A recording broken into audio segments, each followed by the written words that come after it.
এই জমিতে যে গাছ লাগাইতেছে, এই জমির গাছ লাগালে আশেপাশে জমির কি ক্ষতি হবে কি হবে না বলুন তো আপনি?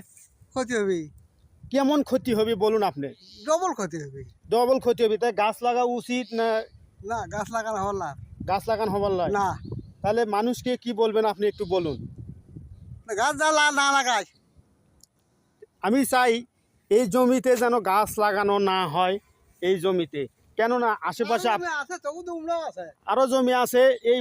এই ভাই শুধু গাছ লাগায় ভাই, দেখুন আপনি মেলা গাছ। এই সব সাইডে জমি দেখুন, মেলা, সব, এই সব। ইউক্যালিপ্টাসের গাছ।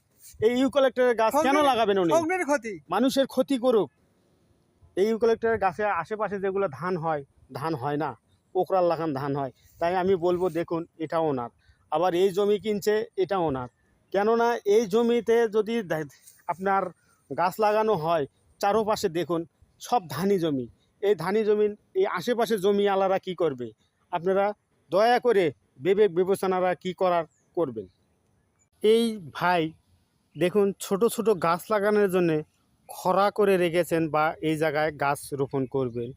তা আমি বলতে চাই এই কথাটাই, যে আপনারা সবাই বজ্রকণ্ঠে আওয়াজ তুলুন আমার সাথে। চারোপাশে ধানি জমির পাশেই দেখুন কত ধান। এই ধানি জমির পাশেই কেন এইভাবে গাছ লাগিয়ে আমাদের ধান, আবাদি জমিন, ফসলি জমিনগুলো নষ্ট করবেন? তাই আমি বলবো আপনারা সবাই বেশি বেশি করে শেয়ার করুন, এই কারণে যেন এই জমিতে গাছ লাগানো না হয়। কেননা এই জমিতে গাছ লাগালে ওনার লাভ হবে, কিন্তু আশেপাশে জমিগুলো দেখুন চারোপাশ দিয়েই জমি আছে ধানি জমিন। এই ধানি জমিন উৎপাদনগুলো আমাদের কমে যাবে। এই গাছ থাকলে আশেপাশে জমিতে কোনো ধান হবে না।